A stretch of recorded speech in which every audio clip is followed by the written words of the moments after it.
आज दो राज्यों में तमिलनाडु और महाराष्ट्र में पीएम मोदी करेंगे धुआंधार प्रचार। तमिलनाडु के वेल्लोर, कोयम्बटूर और महाराष्ट्र के रामटेक में एनडीए के लिए मांगेंगे।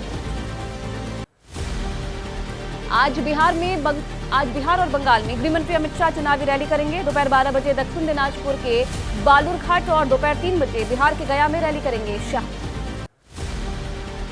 चुनाव तारीखों के ऐलान के बाद आज बिहार में अमित शाह की पहली जनसभा गुरारू की धरती से गया और औरंगाबाद लोकसभा सीट को साधेंगे। गया से जीतन राम मांझी हैं एनडीए के प्रत्याशी।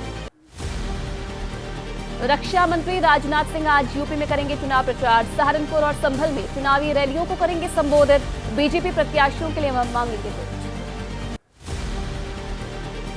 पहले चरण के चुनाव प्रचार ने पकड़ी रफ्तार। आज जम्मू कश्मीर के कठुआ में सीएम योगी भरेंगे हुंकार। मुजफ्फरनगर और मेरठ के बॉर्डर पर स्थित राधना गांव में भी योगी की सभा। आज अरुणाचल प्रदेश के दौरे पर बीजेपी के राष्ट्रीय अध्यक्ष जेपी नड्डा दोपहर 1 बजे विधानसभा चुनाव के लिए जारी करेंगे संकल्प पत्र। एक रैली को भी करेंगे संबोधित। मुंबई के शिवाजी पार्क की रैली में एमएनएस प्रमुख राज ठाकरे की बड़ी घोषणा। लोकसभा चुनाव में बिना शर्त पीएम मोदी को समर्थन देने का ऐलान किया। राज ठाकरे को लेकर पिछले कई दिनों से था सस्पेंस। राज ठाकरे के समर्थन देने पर देवेंद्र फडणवीस ने जताई खुशी। सोशल मीडिया पर लिखा, पीएम मोदी के विकसित भारत के सपने को साकार करने में राज ठाकरे के सहयोग का आभारी। बीजेपी के महाराष्ट्र प्रभारी डॉक्टर दिनेश शर्मा ने कहा, कांग्रेस और एनसीपी के छलावे में फंस गए उद्धव। उन्होंने छोड़ दिया हिंदुत्व का रास्ता। टूटे हुए व्यक्ति को जोड़ा जा सकता है पर टूटी हुई आइडियोलॉजी को नहीं। महाराष्ट्र के मुख्यमंत्री एकनाथ शिंदे ने राज ठाकरे का फैसले का स्वागत किया। कहा, देश को और आगे बढ़ाने के लिए एमएनएस ने किया महायुति को समर्थन। कांग्रेस उम्मीदवारों की एक और लिस्ट जारी हो गई है। 6 लोकसभा की और आंध्र प्रदेश की 12 विधानसभा सीटों के लिए उम्मीदवारों का ऐलान। आंध्र प्रदेश में साथ हो रहे हैं विधानसभा चुनाव। बालाघाट में चुनावी सभा के दौरान कांग्रेस पर बरसे पीएम मोदी। कहा, कभी कांग्रेस अपनी शिकायतें लेकर दूसरे देशों के पास जाती थी, लेकिन अब दूसरे देश आते हैं भारत के पास। असम के डिब्रूगढ़ में अमित शाह का मेगा शो। बीजेपी प्रत्याशी सर्बानंद सोनोवाल के लिए किया 5 किलोमीटर लंबा रोड शो। असम के मुख्यमंत्री हिमंता बिस्वा शर्मा भी रहे मौजूद। कांग्रेस अध्यक्ष मल्लिकार्जुन खड़गे का बीजेपी पर हमला। बीजेपी को भ्रष्टाचारी पार्टी के साथ साथ दलित और किसान विरोधी भी बताया। कहा, बीजेपी किसानों का कल्याण नहीं चाहती। चुनाव से पहले अमेठी में संगठन को मजबूत करने में जुटी मौजूदा सांसद स्मृति ईरानी आज मंडल और बूथ अध्यक्षों के साथ करेंगी बैठक। कार्यकर्ताओं को सिखाएंगी चुनाव जीतने के मंत्र। और चुनावी मौसम में सीएम अरविंद केजरीवाल राजनीतिक पारा गरमाया हुआ है। 9 सेकंड न्यूज में देख लेते हैं उसी से जुड़ी हुई खबर। तिहाड़ जेल में बंद दिल्ली के सीएम अरविंद केजरीवाल से आज मुलाकात नहीं कर पाएंगे। पंजाब के सीएम भगवंत मान और सांसद संजय सिंह दोपहर 1 बजे होने की मुलाकात। तिहाड़ जेल ने सुरक्षा का हवाला देकर नहीं दी केजरीवाल से मुलाकात की इजाजत। तिहाड़ जेल को मेल के जरिए मुलाकात के लिए मिला था एक लेटर। जेल प्रशासन ने इजाजत देने से किया इनकार। राउज एवेन्यू कोर्ट से अरविंद केजरीवाल की याचिका पर आज आएगा फैसला। केजरीवाल ने हफ्ते में 5 बार अपने वकील से मुलाकात करने की इजाजत मांगी है। अभी हफ्ते में सिर्फ 2 ही दिन वकील से मिलने की इजाजत है। केजरीवाल को सीएम पद से हटाने को लेकर तीसरी याचिका दाखिल। दिल्ली हाईकोर्ट में लगाई गई याचिका 10 अप्रैल को होगी सुनवाई। पहले ही 2 याचिकाएं हो चुकी हैं खारिज। दिल्ली में बीजेपी आज फिर से सीएम अरविंद केजरीवाल के खिलाफ खोलेगी मोर्चा। इस्तीफे की मांग को लेकर दिल्ली बीजेपी अध्यक्ष वीरेंद्र सचदेवा के नेतृत्व में आईटीओ के पास होगा प्रदर्शन। मनीष सिसोदिया की जमानत याचिका पर आज होगी सुनवाई। राउज एवेन्यू कोर्ट में जमानत याचिका पर सुनवाई। मनीष सिसोदिया जेल से वीडियो कॉन्फ्रेंसिंग के जरिए होंगे पेश। अरविंद केजरीवाल को दिल्ली हाईकोर्ट से बड़ा झटका। गिरफ्तारी को चुनौती देने वाली याचिका हुई खारिज। अब सुप्रीम कोर्ट का रुख कर सकती है आम आदमी पार्टी। दिल्ली हाईकोर्ट के फैसले के बाद सौरभ भारद्वाज बोले, हम हाईकोर्ट के फैसले से सहमत नहीं हैं। फैसले के खिलाफ सुप्रीम कोर्ट में रखेंगे अपनी बात। ईडी की गिरफ्तारी है गैरकानूनी। दिल्ली के मुख्यमंत्री अरविंद केजरीवाल की याचिका खारिज होने पर बोले बीजेपी नेता मनजिंदर सिंह सिरसा का स्पष्ट हो गया कि केजरीवाल ने शराब घोटाला किया है। बीजेपी नेता कपिल मिश्रा का आम आदमी पार्टी पर हमला। कहा, अरविंद केजरीवाल के खिलाफ ईडी के पास पर्याप्त सबूत है। केजरीवाल को फौरन सीएम पद से दे देना चाहिए इस्तीफा। गिरफ्तारी केजरीवाल की गिरफ्तारी पर हाईकोर्ट की टिप्पणी के बाद बीजेपी नेता मनोज तिवारी की तल्ख प्रतिक्रिया। कहा, कोर्ट के आदेश ने आम आदमी पार्टी को दिखाया आईना, केजरीवाल को बताया किंग पिन। आम आदमी पार्टी पर बीजेपी का के वाला प्रहार देख लेते हैं। इससे जुड़ी हुई खबरें 9 सेकंड न्यूज में। बीजेपी प्रवक्ता सुधांशु त्रिवेदी का हमला। कहा, आम आदमी पार्टी का अहंकार चूर-चूर हो गया है। अन्ना के आंदोलन से निकले केजरीवाल का आंदोलन के यानी कि केजरीवाल करप्शन और क्रांति में तब्दील हुआ। आम आदमी पार्टी के सांसद संजय सिंह बोले, पूरा मामला भारत की राजनीति का सबसे बड़ा राजनीतिक षड्यंत्र है। गहरी साजिश के तहत केजरीवाल की सरकार को गिराने का मकसद है। दिल्ली बीजेपी के अध्यक्ष वीरेंद्र सचदेवा ने कहा, देश की राजधानी आज कलंकित है क्योंकि उसकी गाथा अरविंद केजरीवाल ने लिखी है। शराब घोटाले में भूमिका को लेकर जुडिशियल कस्टडी में है केजरीवाल। आम आदमी पार्टी के आरोपों पर बीजेपी का पलटवार। बांसुरी स्वराज ने कहा, हाईकोर्ट के फैसले से स्पष्ट हो गया है कि शराब घोटाले में अरविंद केजरीवाल शामिल है। दिल्ली में आम आदमी पार्टी के डोर टू डोर कैंपेन का आज दूसरा दिन है। अरविंद केजरीवाल की गिरफ्तारी के खिलाफ लोगों से की जा रही है जेल का जवाब वोट से देने की अपील। दिल्ली सरकार में मंत्री गोपाल राय ने कहा, जिन लोगों के लिए केजरीवाल ने लड़ाई लड़ी उन्हें संभालना पड़ेगा मोर्चा। वोट से देंगे जवाब तो बाहर आएंगे केजरीवाल। दिल्ली वक्फ बोर्ड घोटाले में आरोपी आम आदमी पार्टी विधायक अमानतुल्लाह को झटका। राउज एवेन्यू कोर्ट ने ईडी की शिकायत पर अमानतुल्लाह खान को जारी किया समन। 20 अप्रैल को कोर्ट में पेश होने का आदेश दिया। जेएमएम के पूर्व विधायक पॉलुस सुरीन दोषी करार। आज होगा सजा का ऐलान। झारखंड एमपी एमएलए कोर्ट ने भूषण सिंह और राम गोविंद हत्याकांड में पॉलुस सुरीन को दोषी करार दिया। भोपाल में पूर्व सीएम शिवराज सिंह चौहान के सरकारी आवास के बाहर प्याऊ की शुरुआत। मामा के घर के बाहर सार्वजनिक प्याऊ दिया गया है नाम। राहगीरों के लिए निःशुल्क पेयजल की व्यवस्था। केंद्रीय मंत्री स्मृति ईरानी ने नवरात्रि के पहले दिन की मंदिर में पूजा अर्चना। रायबरेली के मंदिर में की मां दुर्गा की आराधना। मंदिर में मौजूद लोगों को प्रसाद भी बांटा। लोकसभा चुनाव में जीत के लिए लिया आशीर्वाद। राहुल गांधी लालू प्रसाद यादव का चुनाव को लेकर क्या है प्लान, देख लेते हैं 9 सेकंड न्यूज में। पहले चरण के मतदान से पहले चढ़ा यूपी का सियासी पारा। लखनऊ में आज दोपहर 12 बजे समाजवादी पार्टी कार्यालय पर अखिलेश यादव करेंगे प्रेस कॉन्फ्रेंस। वाराणसी में रोचक हुआ मुकाबला। महामंडलेश्वर किन्नर हिमांगी सखी पीएम मोदी के खिलाफ लड़ेंगी लोकसभा चुनाव। अखिल भारत हिंदू महासभा ने हिमांगी को वाराणसी से दिया टिकट। पहले चरण के चुनाव के 8 दिन पहले आरजेडी ने जारी की प्रत्याशियों की लिस्ट। बिहार में 22 सीटों पर उतारे प्रत्याशी। सीवान सीट पर अभी तक उम्मीदवार का ऐलान नहीं। ये सीट भी आरजेडी के खाते में। लालू प्रसाद यादव ने अपनी 2 बेटियों को दिया टिकट। मीसा भारती पाटिल पुत्र से लड़ेंगी चुनाव। सारण से रोहिणी आचार्य लड़ेंगी चुनाव। बीजेपी के राजीव प्रताप रूडी से करेंगी 2-2 हाथ। सारण के रण में उतरी लालू की बेटी रोहिणी पर बीजेपी प्रवक्ता सुहेली मेहता का निशाना। कहा, रोहिणी ने किडनी को बनाया राजनीतिक हथकंडा। किडनी दी या नहीं इसकी भी जांच होनी चाहिए। चुनाव से पहले बीजेपी के बड़े नेताओं के बिहार दौरे को लेकर तेजस्वी यादव ने प्रतिक्रिया दी। कहा, लोकसभा चुनाव के बिहार में आने वाले संभावित नतीजों से डर गई है बीजेपी। बिहार के औरंगाबाद में सम्राट चौधरी ने लालू प्रसाद यादव को घेरा। कहा, बिहार की जनता जानती है कि सिर्फ परिवार के लिए सोचते हैं लालू, किसी दूसरे के लिए वो कुछ नहीं कर सकते। बिहार की पूर्णिया सीट पर त्रिकोणीय हुआ मुकाबला। आरजेडी से बीमा भारती का टिकट पक्का होने के बाद पप्पू यादव और जेडीयू के संतोष कुशवाहा से होगी सीधी लड़ाई।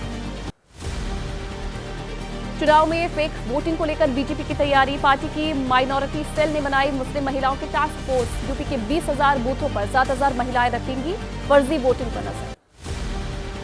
लखनऊ में बीजेपी की माइनॉरिटी सेल ने महिलाओं को दी ट्रेनिंग। फर्जी वोटिंग रोकने के लिए बताए गए तरीके। चुनाव के दौरान गड़बड़ी मिलने पर इलेक्शन ड्यूटी पर लगे अधिकारियों से की जाएगी शिकायत। महाराष्ट्र के चंद्रपुर से बीजेपी प्रत्याशी सुधीर मुनगंटीवार के खिलाफ कांग्रेस ने खोला मोर्चा। विवादित बयान को लेकर चुनाव आयोग से शिकायत की तैयारी। नाना पटोले ने कहा, इस तरह का बयान बर्दाश्त नहीं। रामनवमी को लेकर केंद्रीय मंत्री निशित प्रामाणिक का बयान। कहा, इस बार पूरी भव्यता से मनाई जाएगी रामनवमी। रामलला की प्राण प्रतिष्ठा के बाद लोगों में भारी उत्साह देखने को मिल रहा है। हिमाचल प्रदेश के मुख्यमंत्री सुखविंदर सिंह सुक्खू का बीजेपी पर आरोप। कहा, जनता की चुनी हुई सरकार को नोट के दम पर गिराने की कोशिश हो रही है, लेकिन कांग्रेस इस साजिश को कामयाब नहीं होने देगी।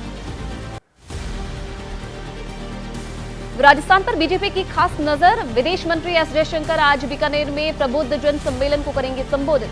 चुनाव सह प्रभारी प्रवेश साहिब सिंह वर्मा भी रहेंगे साथ। लोकसभा चुनाव के पहले चरण से 8 दिन पहले गहलोत सरकार में डीजी रहे बीएल सोनी बीजेपी में शामिल हो गए हैं। सदस्यता ग्रहण करते ही खोले तत्कालीन सरकार के कई राज। और चलिए अब देख लेते हैं देश की बड़ी खबरें सिर्फ 9 सेकंड में। छत्तीसगढ़ के दुर्ग में हादसा। निजी कंपनी की बस हुई दुर्घटनाग्रस्त। हादसे में 12 लोगों की मौत। हादसे के समय बस में सवार थे 20 से 25 लोग। घायलों को रेस्क्यू कर पहुंचाया गया अस्पताल। छत्तीसगढ़ में हुए हादसे में बढ़ सकती है मृतकों की संख्या। हादसे में घायल हुए 10 से 12 लोगों की हालत काफी गंभीर। हादसे में मारे गए लोगों में 3 महिलाएं भी शामिल हैं। हादसे की मजिस्ट्रेट जांच के आदेश। आज सुप्रीम कोर्ट में व्यक्तिगत रूप से पेश होंगे रामदेव और बालकृष्ण। दवाओं के भ्रामक विज्ञापन से जुड़ा है मामला। दोनों के हलफनामे पर कोर्ट ने असंतोष जताया है। दोनों ने बगैर शर्त माफी मांगते हुए नया हलफनामा दाखिल किया। 10 मिनट की देरी से स्कूल पहुंचने पर महिला टीचर की सैलरी में बढ़ोतरी रोकने का मामला। इलाहाबाद हाईकोर्ट ने यूपी सरकार और बेसिक एजुकेशन बोर्ड से जवाब मांगा है। 4 हफ्ते के भीतर देना होगा जवाब। बिहार के बक्सर में आज लगेगी किसान महापंचायत। राकेश टिकैत समेत देश भर से जुटेंगे 30 संगठनों के नेता। बिहार के अलग अलग हिस्सों से करीब 10,000 किसानों की जुटने की उम्मीद। मुख्तार अंसारी की कब्र पर फातिहा पढ़ने के लिए बेटे अब्बास को सुप्रीम कोर्ट से मिली इजाजत। फातिहा पढ़ने के बाद गाजीपुर जेल में रखा जाएगा। 11 और 12 अप्रैल को जेल में परिवार से मिलने की भी मंजूरी। और चलिए इसी बीच बड़ी खबर आपको बता दें, गिरफ्तारी के खिलाफ सुप्रीम कोर्ट पहुंच चुके हैं अरविंद केजरीवाल। दिल्ली हाई कोर्ट के फैसले को सुप्रीम कोर्ट में चुनौती दी है। जिस तरीके से आशंका यही जताई जा रही थी कि सुप्रीम कोर्ट के फैसले को सुप्रीम कोर्ट में जा सकती है आम आदमी पार्टी और जल्द सुनवाई की मांग वकीलों की तरफ से की जाएगी। हाई कोर्ट ने गिरफ्तारी को सही बताया था और अब आम आदमी पार्टी सुप्रीम कोर्ट पहुंच गई है। जल्द से जल्द मामले में सुनवाई की बात भी कही है। हाई कोर्ट से केजरीवाल की अर्जी खारिज हुई थी और केजरीवाल की गिरफ्तारी को सही बताया गया था हाई कोर्ट की तरफ से। और अब इसी पूरे मामले को लेकर सुप्रीम कोर्ट पहुंच चुकी है आम आदमी पार्टी। जल्द सुनवाई की मांग जो है वकीलों की तरफ से की जाएगी इस पूरे मामले में। आपको बता दें कि सुनवाई करते हुए हाई कोर्ट ने केजरीवाल की गिरफ्तारी को सही बताया था और हाई कोर्ट से अरविंद केजरीवाल की जो अर्जी थी उसे भी खारिज कर दिया गया था गिरफ्तारी के खिलाफ। अब अरविंद केजरीवाल सुप्रीम कोर्ट पहुंच चुके हैं। जिस तरीके से आशंका भी जताई जा रही थी कि हाई कोर्ट के फैसले को चुनौती दी जा सकती है आम आदमी पार्टी की तरफ से, और वही हुआ और अब सुप्रीम कोर्ट पहुंच चुके हैं अरविंद केजरीवाल। जिस तरीके से हाई कोर्ट की तरफ से अरविंद केजरीवाल की जो गिरफ्तारी हुई है उसे सही बताया गया था, उसे अब सुप्रीम कोर्ट में चुनौती दी गई है। और ये भी जानकारी मिल रही है कि वकीलों की तरफ से जल्द सुनवाई की मांग की जाएगी। निपुण इस खबर पर और ज्यादा जानकारी हमें देंगे। निपुण, और क्या जानकारी मिल रही है? बिल्कुल, अरविंद केजरीवाल ने याचिका दाखिल कर दी है और उसमें यही कहा है कि जिस तरह से उनकी गिरफ्तारी को सही ठहराया हाईकोर्ट ने, वो सही नहीं था और उनकी गिरफ्तारी गलत तरीके से की गई है। हाईकोर्ट ने ये कहा कि समन पर बार बार केजरीवाल नहीं जा रहे थे, ऐसे में ईडी के पास कोई विकल्प नहीं था उनको गिरफ्तार करने के अलावा। ये गलत है। ऐसी तमाम बातें केजरीवाल की याचिका में कही गई और उनके वकील अनुरोध करेंगे कि सुप्रीम कोर्ट जल्द से जल्द सुनवाई करे। हालांकि ये संभव नहीं लगता है कि आज ही केजरीवाल को कोई राहत मिल जाएगी सुप्रीम कोर्ट से, लेकिन कम से कम कोर्ट ये बता सकता है कि सुनवाई क्या आज होगी या कब होगी। जी, तो क्या लगता है निपुण, क्योंकि सुनवाई को जिस तरीके से आप बता रहे हैं कि जल्द से जल्द मांग कर सकते हैं वकीलों की तरफ से की जा सकती है, तो कब तक ये सुनवाई हो सकती है?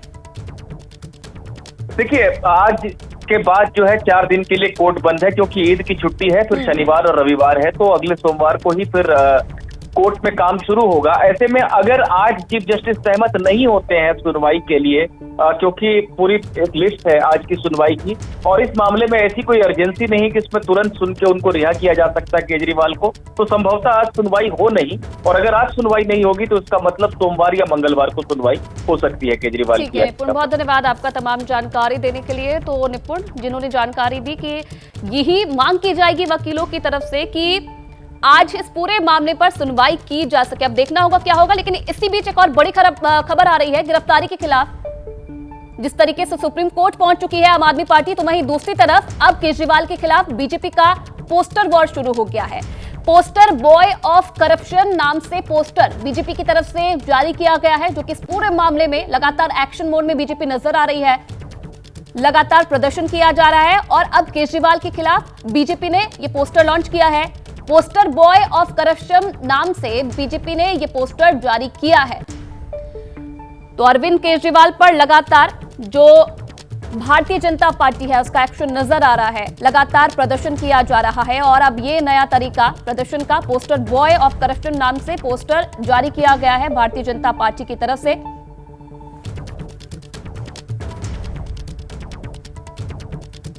पोस्टर को नाम दिया गया है पोस्टर बॉय ऑफ करप्शन और इसी तरीके से लगातार हमलावर है आम आदमी पार्टी पर भारतीय जनता पार्टी। एक और नया तरीका, बीजेपी ने पोस्टर निकाला है अरविंद केजरीवाल के खिलाफ, पोस्टर बॉय ऑफ करप्शन नाम से ये पोस्टर जारी किया गया। इसी से जुड़ी तमाम अपडेट्स आपको देते रहेंगे। राजधानी दिल्ली के गांधीनगर इलाके में हादसा, कपड़े के गोदाम में लगी भीषण आग बुझाने के लिए मौके पर पहुंची फायर ब्रिगेड की 5 गाड़ियां। गांधीनगर में है एशिया की सबसे बड़ी कपड़ा मार्केट। राजधानी पटना में स्कूल बस में लगी आग, धनु की मोड़ के पास हुआ हादसा, सभी बच्चों को समय रहते बस से बाहर निकाला गया है। हादसे के समय बस में सवार थे 50 बच्चे। दिल्ली के मुंडका इलाके में हादसा, जूता फैक्ट्री में आग लगने से मची अफरा तफरी, आग बुझाने के लिए मौके पर बुलानी पड़ी फायर ब्रिगेड की 20 गाड़ियां, काफी मशक्कत के बाद बुझी आग। प्रयागराज में रेलवे क्रॉसिंग पर हुआ हादसा, रेलवे क्रॉसिंग गेट को पार करते समय गिरा बाइक सवार, युवक के सिर में लगा क्रॉसिंग का गेट, इलाज के लिए भेजा गया अस्पताल। राजस्थान के अलवर में पत्नी की रील बनाने से नाराज पति ने आत्महत्या कर ली। पत्नी के सोशल मीडिया पोस्ट पर आने वाले कमेंट्स से परेशान होकर किया सुसाइड। आत्महत्या से पहले युवक ने वीडियो बनाकर अपनी आपबीती बताई। केदारनाथ यात्रा की तैयारियों पर पड़ रही है खराब मौसम की मार। मंगलवार को केदारनाथ पैदल मार्ग पर कुबेर गदेरे के पास गिरी बर्फीली चट्टान। 10 मई को खुलने हैं केदारनाथ धाम के कपाट। केदारनाथ में अप्रैल महीने में भी रुक रुक कर जारी है बर्फबारी। हर दिन दोपहर बाद हो रही है बर्फबारी। पैदल मार्ग से बर्फ साफ करने में प्रशासन जुटा हुआ है। 18 किलोमीटर लंबे पैदल मार्ग से हटाई जा रही है बर्फ। और चलिए अब 9 सेकंड में देख लेते हैं बाबा बागेश्वर के हनुमान जी वाले दावे पर क्यों भड़के हैं संत। बाबा बागेश्वर के वीडियो पर सामने आ रहे हैं संतों के रिएक्शन। पंडोखर सरकार ने धीरेन्द्र शास्त्री से 24 घंटे के भीतर जवाब देने को कहा। धीरेन्द्र शास्त्री पर लगाया गुमराह करने का आरोप। श्रीनगर के सौरा इलाके में स्थित पुराने मंदिर में कई साल बाद करवाई गई पूजा। करीब 35 साल बाद मंदिर में विशेष पूजा हुई है। मंदिर में पूजा पाठ का काम देखते हैं कश्मीरी पंडित। हिंदू नववर्ष के मौके पर उज्जैन में दीपोत्सव का आयोजन। शिप्रा नदी के तट पर जलाए गए दिए। गौरव उत्सव कार्यक्रम के तहत रामघाट पर 5 लाख दिए जलाए गए हैं। सीएम मोहन यादव रहे मौजूद। हिंदू नववर्ष के मौके पर कुरुक्षेत्र में दिखा आतिशबाजी का भव्य नजारा। शक्तिपीठ मां भद्रकाली मंदिर में हुई आतिशबाजी। 108 फीट ऊंचे गुंबद से 5 मिनट तक होती रही आतिशबाजी। आज है नवरात्रि का दूसरा दिन। मां ब्रह्मचारिणी की हो रही है पूजा अर्चना। दिल्ली के झंडेवालान मंदिर में नवरात्रि के दूसरे दिन की गई विशेष पूजा। नवरात्रि के मौके पर मंदिर में सुबह से ही श्रद्धालु थे। भारत में आज होगी चांद रात। इसी के आधार पर अगले दिन 11 अप्रैल को मनाई जाएगी ईद। गुरुवार को सुबह 6:30 बजे दिल्ली के जामा मस्जिद में ईद की नमाज अदा की जाएगी। और अब अपराध जगत से जुड़ी खबरें देखिए 9 सेकंड में। लखनऊ एयरपोर्ट से 30 सोना तस्कर के फरार होने का वीडियो सामने आया है। गेट पर तैनात सुरक्षा कर्मियों ने भी तस्करों को रोकने की कोशिश नहीं की। विमान साथी को लेकर फरार हुए तस्कर।